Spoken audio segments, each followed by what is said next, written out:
Meus queridos irmãos, irmãs, quero cumprimentá-los com a paz do Senhor, dizer da gratidão a Deus por estar aqui, por Ele ter proporcionado esse tempo, esse momento para nós. Sou grato também à pessoa do pastor Isaac, juntamente com toda a sua diretoria, com toda a sua liderança, com todos os pastores e líderes deste campo aqui da região de Guarulhos. E eu quero dizer a vocês que sempre é uma preocupação ocupar um lugar como esse. Quando eu comecei a minha carreira na área ministerial, eu li um livro, o pastor, ele tinha um capítulo que fala o pastor e as filhas de Eva. E esse é o Jovem Pastor, o título do livro, para quem quiser. Foi o meu mentor. E ele falava o seguinte, que o púlpito é um lugar encantado. A pessoa sobe aqui, ele se transforma. Ele vira um super-homem, um super-astro. E aí ele falava um pouco dos perigos do púlpito. E ele falava assim, no púlpito também tem ervas daninhas. No púlpito, por ser um lugar encantado, tem algumas coisas que não encantam muito. Por exemplo, vaidade. A gente se envaidece quando ocupa esse lugar. A gente fica muito cheio, quase estourando. Então eu peço sempre a Deus misericórdia quando eu subo aqui. Porque é um lugar de vaidade. E nós temos visto muitos líderes e obreiros que têm perdido o seu púlpito, a sua direção. Eu gostaria de, antes de pedir para vocês sentar, apresentar a minha esposa, se ela quer dar uma palavra. Quer, socorro? As irmãs? Não? Ela quer ficar quietinha ali. Pastor Isaac, muito obrigado. Eu sei que ele me deixou à vontade para falar. E quando a gente vai pregar, a gente fica preocupado, né? Todo pregador vai ficar preocupado, mas eu tenho algumas orientações só para passar aos irmãos. Até anotei aqui para não ficar divagando demais, com muita resenha, porque às vezes público também é lugar de muita resenha, né, pastor? Resenhas, mais resenhas, e o obreiro começa com resenha, aí sai outro, entra com a resenha, e aí estica demais. Eu quero aproveitar o tempo máximo com vocês. Eu quero agradecer primeiramente ao pastor Isaac, a família, aos obreiros, todos que estão aqui. Mas eu tenho uma fala para também. Os irmãos podem se assentar. Eu vou. Uma fala rápida que eu não posso deixar de falar. Nossa igreja celebra 68 anos, pastor Isaac e pastores. E nesses 68 anos nós temos visto a contribuição que muitos obreiros têm dado para essa igreja, o Brasil para Cristo. E essa fala que eu quero dar, eu quero fazer uma menção aos obreiros que estão aqui, que já passaram dos 50. E nós estamos com 68. Quantos estão aqui que já passou de 50? Fica de pé, por favor.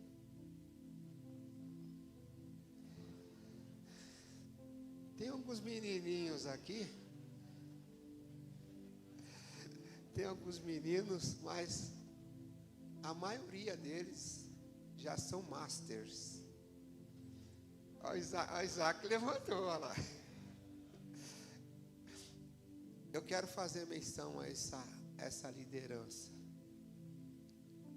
que tem contribuído, que tem dado fruto e tem sustentado esta obra durante esses 68 anos. Agora, e aqueles que são mais novos? Vocês são uma geração que está vindo. Mas uma das chamadas de atenção aqui é para os mais novos, os que estão se formando. Não despreze esta geração. Se você ocupar uma posição amanhã, ou em qualquer igreja, não encoste o obreiro antigo. Não, precisa renovar. Precisa renovar sim. Mas tem aquela questão da renovação, de que o obreiro antigo não serve mais. E eu quero dar uma salva de palmas para esses masters. Que Deus abençoe vocês. Esses 68 anos da Igreja Brasil para Cristo.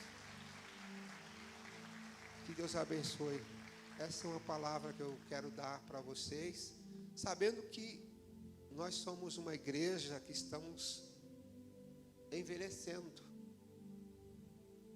Eu preciso também a gente chamar a atenção nessa linha, porque se a igreja completa 68 anos, a maioria dos pastores já passou de 60. Já passou de 60. Então, nós estamos num desafio muito grande para essa geração que vem vindo aí, essa nova geração. Eu tenho me preocupado muito com a relação, o estudo de geração. E a gente precisa começar a se preocupar, os obreiros antigos e os obreiros novos. Então, uma outra coisa interessante, outra palavra que eu quero dar, é que nós somos uma geração que desaprendemos a conversar. Nós não sabemos conversar mais, irmãos. Nós não sabemos sentar mais numa mesa e dialogar. Verdade ou não? Estava ouvindo um palestrante recentemente, o pastor Isaac. Ele disse o seguinte, que nós gastamos mais de 300 horas por mês conversando com uma máquina. Isso dá 150 dias por ano conversando com uma máquina. Então somos uma geração, fazemos parte de uma geração que desaprendeu a conversar, a dialogar. Somos uma geração assim. E esses 150 dias por ano, nós estamos desaprendendo a conversar, porque sabemos conversar com uma máquina, mas não sabemos sentar. Então precisamos atentar para essa questão também. E a terceira palavra é a que eu quero compartilhar com vocês nesta manhã. O pastor Isaac me deixou à vontade, ele falou até se eu pudesse compartilhar do meu livro, Depressão e Estresse. Pastor, eu não vou compartilhar hoje. Nosso livro está já como modelo na denominação, a nossa palestra Depressão e Estresse, de obreiros que passam por crises existenciais muito grandes, e já está na 3ª edição, meu pastor. Vocês continuam orando por nós nesta área. Tenho também um livro que fez uma diferença muito grande na minha vida. Foi um capítulo que eu escrevi no livro da editora metodista, pastor. Não é nossa editora, não. Da série Conversão de Stanley Jones. Stanley Jones foi amigo pessoal de Gandhi, foi conselheiro de presidente dos Estados Unidos. E eu tive a oportunidade de estar escrevendo num livro do Dr. Stanley Jones, um capítulo falando sobre o Espírito Santo e a conversão, pastor. E sabe qual foi o resultado dessa proposta que me fizeram?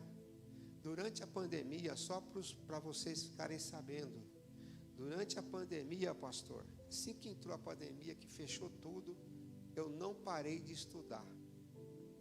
Estou com 72 anos e espero não parar de estudar. Eu comecei e eu recebi essa proposta para escrever um capítulo no livro de Dr. Stanley Jones. sobre o Espírito Santo e a conversão. Sabe qual foi o resultado? Eu saí mais convertido do que eu sou, e saí entendendo que cada dia eu preciso me converter.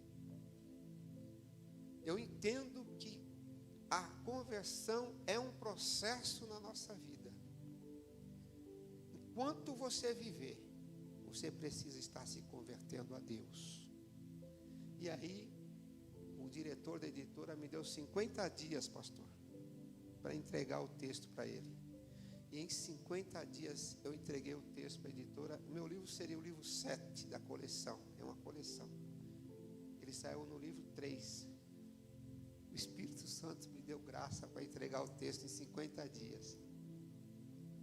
Com mais de 60 anos, fizemos também um trabalho. Esse trabalho, lançamos um outro livro também durante a pandemia, que foi, eu escrevi a história da Igreja do Paraguai, que é uma outra história diferente que muitos conhecem. Eu conheço a igreja lá, a parte, a fundo.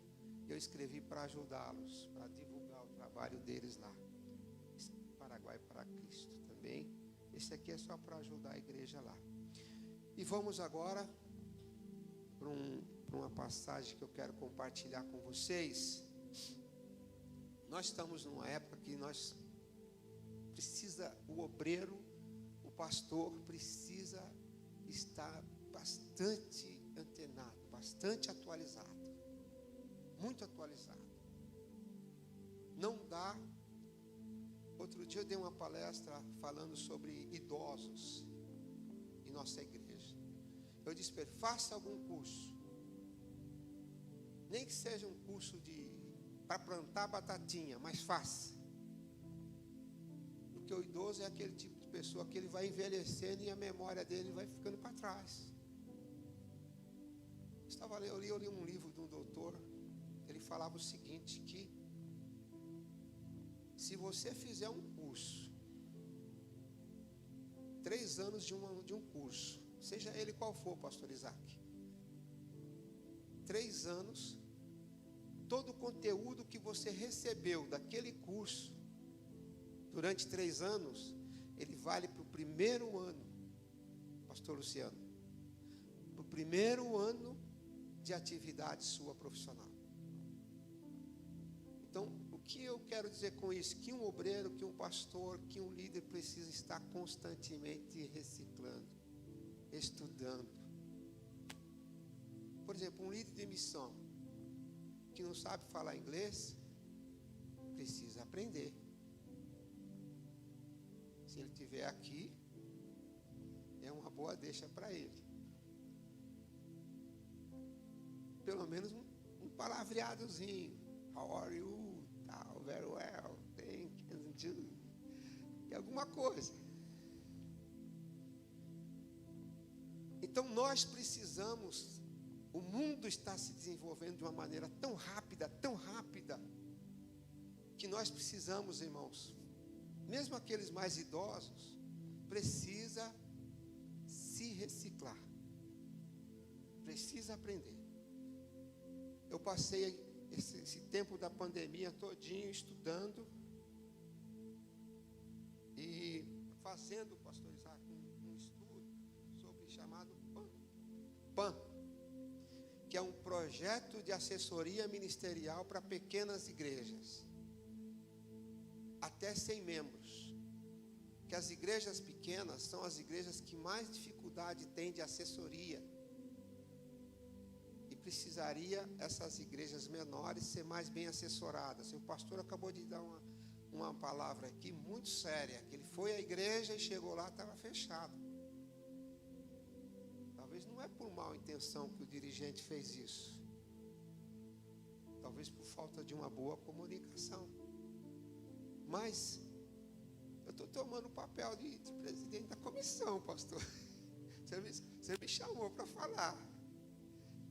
Então, talvez seja falta de uma mentoria, de uma assessoria. Então, buscar essa mentoria, essa assessoria, você que é dirigente de uma igreja, você que é pastor, você que está almejando, ou parte de um departamento, vai atrás. E eu, durante os 3 anos e pouco de pandemia, pastor, eu não parei de estudar. Eu fiquei no PAN, projeto de assessoria ministerial para pequenas igrejas, e é o que Deus está me chamando a fazer. Pequenas igrejas, igrejas até 100 membros, 150 membros aproximadamente, são as igrejas mais difíceis. E para vocês saberem que a maior gama de igrejas, dentro do contexto eclesiástico, evangélico, 84% são pequenas igrejas, não são megas igrejas. As megas igrejas, até 500, 1.000, 2.000, 3.000, elas somam uma média de 8% aproximadamente no contexto religioso mundial. Então, o que faz o trabalho de evangelismo, de ir lá, de estar perto das pessoas, não são as mega churches, são as de 100, que está lá no bairro, que vai lá nos becos, que vai nos valados, que visita o hospital, que faz o velório, que vai visitar a criança quando nasce. É essa. E são 94% delas que precisam ser mentoreadas, que precisam ser bem acompanhadas. Pastor de uma pequena igreja, ele precisa muitas vezes ter um apoio maior. E eu quero compartilhar então com vocês, nesses minutos que eu tenho, Marcos capítulo 2, é uma palavra que eu aprendi, pastor, durante as minhas aulas do PAN, do Projeto de Assessoria Ministerial, foi a que mais me impactou. Como desenvolver uma cultura de parceria na igreja. Igreja não é lugar de disputa de pódio. Não. É lugar de parceria. É lugar de segurar as mãos. Segura a mão aí de alguém do lado. Igreja é lugar de parceria. Não é para disputar. E quando nós fazemos, você segurou? Você conseguiu segurar a mão de alguém? Ou você é daquele isolado? Daquele que gosta de andar só? Igreja é lugar de parceria. Diga comigo, igreja é lugar de parceria. De andar junto. Aleluia. Vocês estão em projetos aqui. E eu quero, já colocou ali para mim o mídia? Marcos capítulo 2, do 3 ao 5. Então, eu quero compartilhar com vocês, formando uma cultura de parceria na igreja. E a igreja desse tempo, se ela não estiver fundamentada nesse fundamento, o texto é um texto bem simples, que todos conhecem, que é a cura do paralítico. E esse texto diz o seguinte: e logo se ajuntaram, do 3 ao 5. Isso.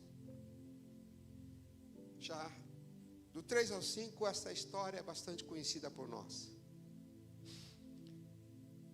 E vieram ter com ele, conduzindo um paralítico trazido por quatro.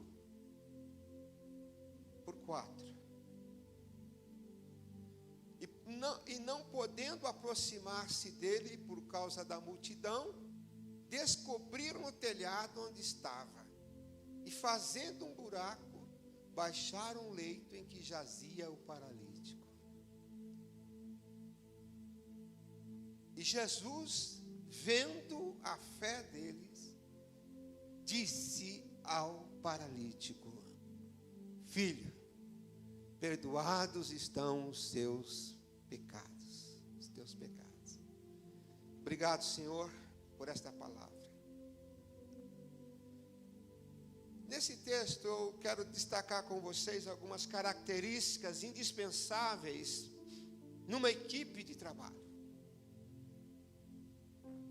Esses 4 formaram uma equipe. Eles tinham um objetivo e formaram essa equipe. E algumas características é necessária quando nós queremos formar essa equipe de trabalho. E as características indispensáveis nessa equipe, eu anotei nesse texto, nesse trabalho que falou muito comigo, e é possível praticar esta palavra na igreja, no nosso contexto. A primeira é 8 características importantes para desenvolvermos uma igreja, uma parceria na igreja. A primeira delas é interdependência. Interdependência, eles procuraram trazer o paralítico. Eles procuraram uma solução juntos. Eles tinham uma situação e procuraram juntos. E eles tiveram a liberdade, a interdependência, às vezes ela leva a gente para esse campo de você criar algumas estratégias para poder trabalhar. Não significa que você está isolado do todo. E aí eles fizeram essa interdependência. Eles procuraram uma solução em consenso, quando pegaram aquele paralítico e procuraram uma solução, o que eles iam fazer. A primeira coisa que eles também tiveram que desenvolver entre eles, aqueles 4 amigos do paralítico, eles tiveram que desenvolver uma ajuda solidária. Não dá para você caminhar sozinho dentro de uma equipe, seja ela qual for, no seu trabalho secular, na igreja, como pastoreio, de alguma forma. Desenvolva uma ajuda solidária. E eles fizeram isso. Desenvolveram uma ajuda solidária. O que eles fizeram? Vamos nos juntar em função desse desafio. Pela porta não dá para entrar com um paralítico. A casa está tomada. Jesus está lá dentro. O que nós vamos fazer para colocar ele lá na frente de Jesus? Eles se solidarizaram entre si. Então eles pegaram, desenvolveram ajuda solidária, e eu entendo essa ajuda solidária como dar esperança para alguém que não tinha norte, nem perspectivas. Aquele paralítico sozinho jamais chegaria até Jesus. Jamais. Precisaria de alguém pensar nele. E aí, eles fizeram essa atitude. Nós vemos nesse texto que 3 coisas importantes eles tiveram. Eles tiveram empatia, aceitação e uma congruência entre eles. A empatia, quando eles se colocaram no lugar do paralítico. A aceitação, ela tem que ser incondicional, colocar as pessoas acima de estruturas. Sei que nós temos uma estrutura muito grande dentro da nossa organização, mas as pessoas, elas são muito mais importantes do que as estruturas. Sem elas, nós não somos nada. A estrutura é fria, gelada. Não que eu não estou valorizando a estrutura, ela serve. Mas aí, a aceitação, ela coloca as pessoas acima da estrutura. E a outra palavra-chave dentro dessa ministração é congruência. Ou seja, a ocorrência, a coerência entre o discurso e a prática. Como igreja desse tempo presente, se nós desenvolvemos essa cultura de parceria, nós vamos estarmos juntos, desenvolvendo um discurso que vai em direção a uma prática. Mais prática do que discurso. Por isso eu disse que essa palavra é praticável. E o terceiro é papéis claros. Quando vamos desenvolver um processo de parceria dentro da igreja, seja local, regional, estadual. Papéis, claro. Eu acredito que daqueles 4 homens, cada um tinha o seu papel claro. Cada um sabia o que ia fazer.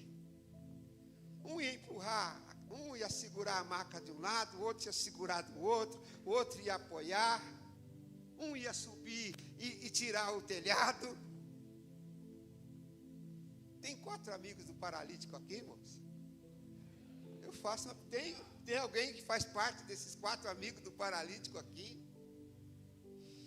E aí, papéis claros. Cada um tomaram um grupo de apoio solidário, onde cada um faz a sua parte. Eu sei que vocês estão numa tarefa muito grande nesta região. Pastor Isaac, você precisa ter os 4 amigos do paralítico aqui.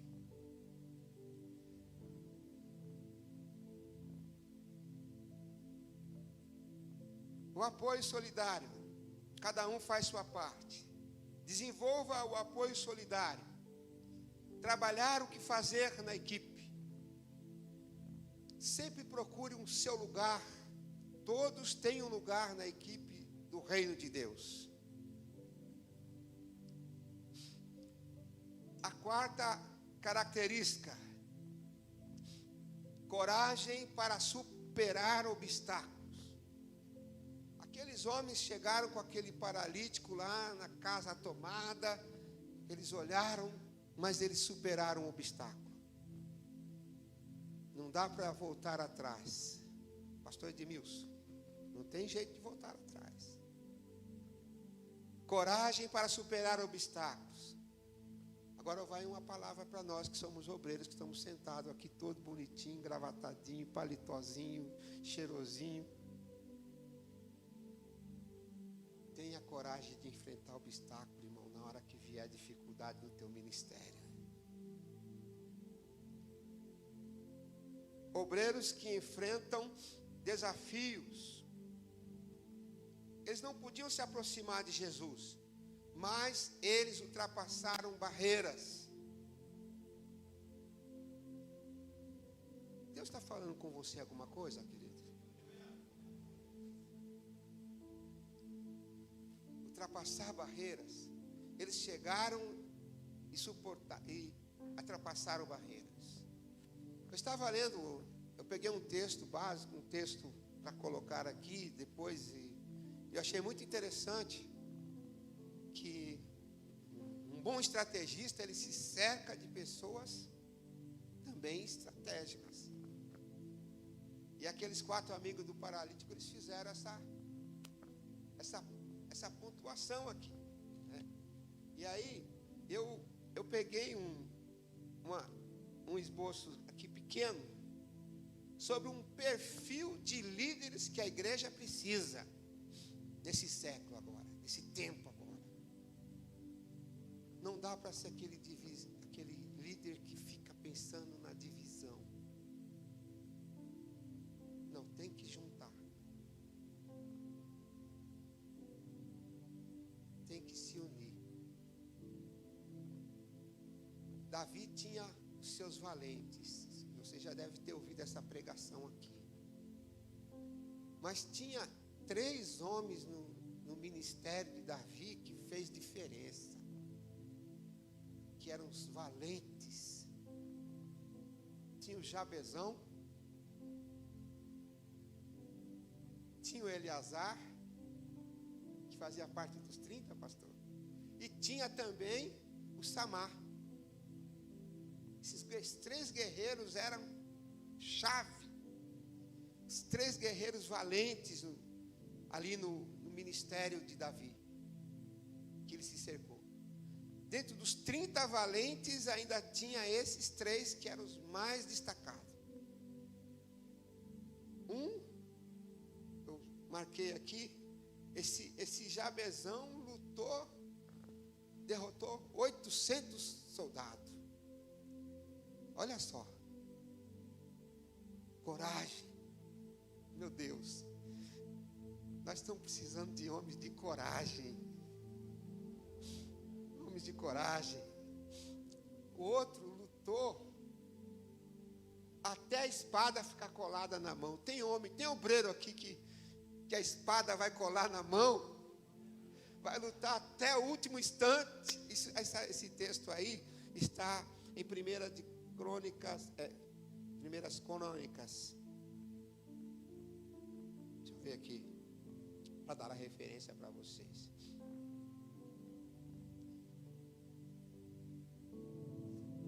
Segunda Samuel 23, do 8 a 12. Os principais guerreiros de Davi. Com a lança enfrentou 800 homens numa mesma batalha e os matou. Eleazar lutou tanto que a sua mão ficou pegada na espada. É esses tipos de líderes que nós vamos precisar nesses últimos dias. Não dá para ficar com pouquinha coisa discutindo, dividindo as nossas forças. Aqui é uma reunião de pastores, de líderes. E eu orei para que Deus trouxesse uma palavra que pudesse mexer com cada um de nós aqui. Nós estamos precisando desses valentes. E o Samar, sozinho, estava lá um campo de lentilha, ele se esconde dentro daquele campo de lentilha, e quando vem os filisteus, ele derrota também os filisteus, e o texto diz assim: e o Senhor lhe deu uma grande vitória. É o que nós estamos precisando. A igreja precisa caminhar rumo a essa grande vitória. Aleluia. Queridos, e eu continuo com você. Coragem para superar o obstáculo. Hoje, sem esse item, não dá para nós continuarmos. Criatividade em ação. O bom obreiro cristão não desiste fácil. Não abandona o trabalho. Os amigos não desistiram fácil. Viram o obstáculo, subiram, tiraram o telhado, desceram o paralítico lá diante de Jesus. Tem muitos paralíticos que nós precisamos levar ainda para Jesus. Remover o telhado correspondente e buscar opções. Hoje, nesse tempo que estamos vivendo, existem obstáculos. Por exemplo, eu faço parte de uma geração, pastor Isaac, que já estou na porta de saída. Tem alguns aqui que já é porta de saída também, meu irmão, não adianta. E vem vindo outros mais jovens.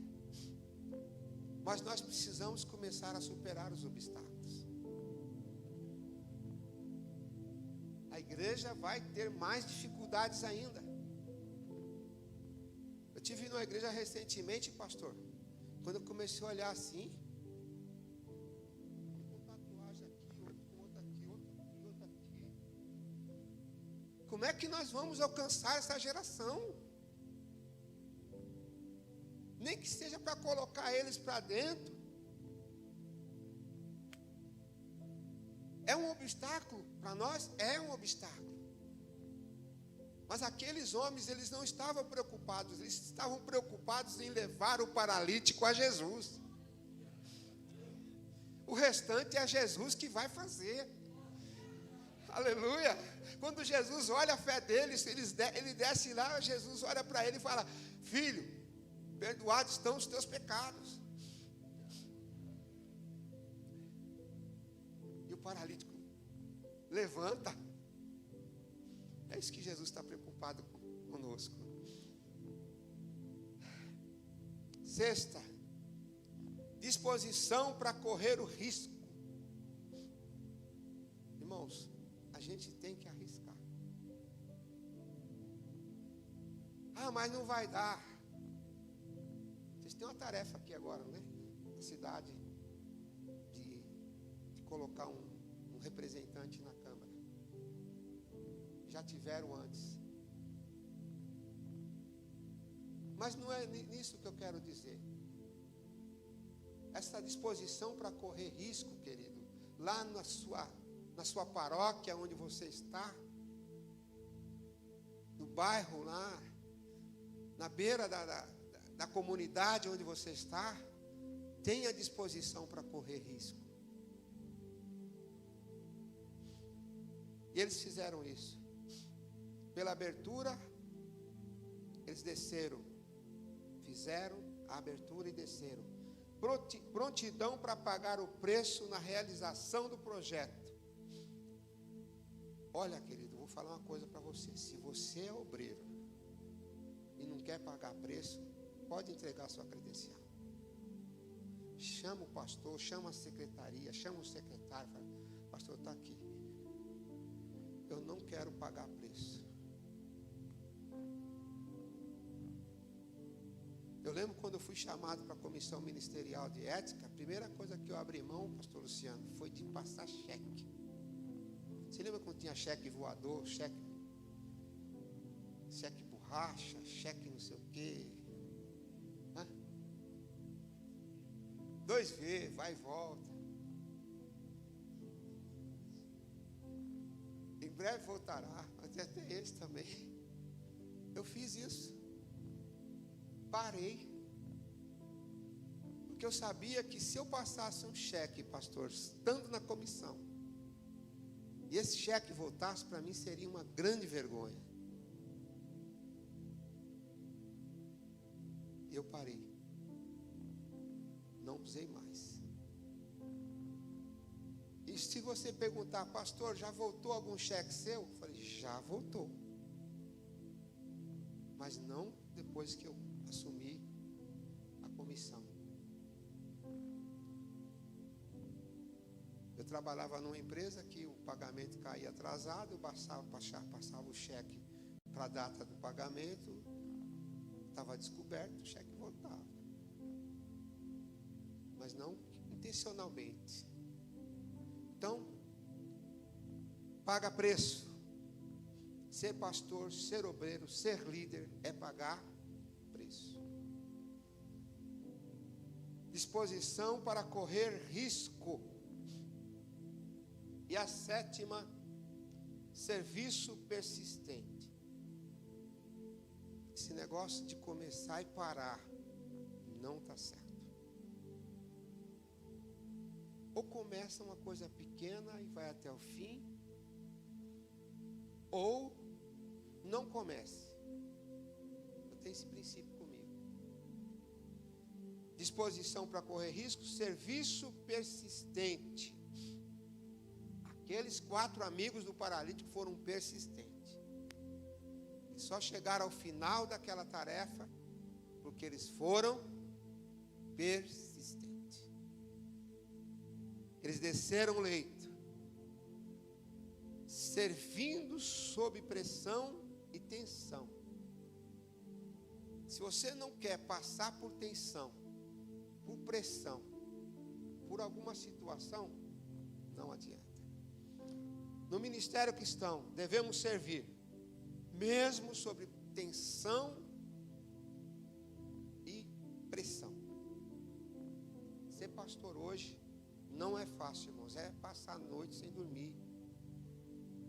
Ser líder hoje é passar noites em claro, é se envolver com o problema de casais, é se envolver com tantas situações e acaba ficando estressado por isso.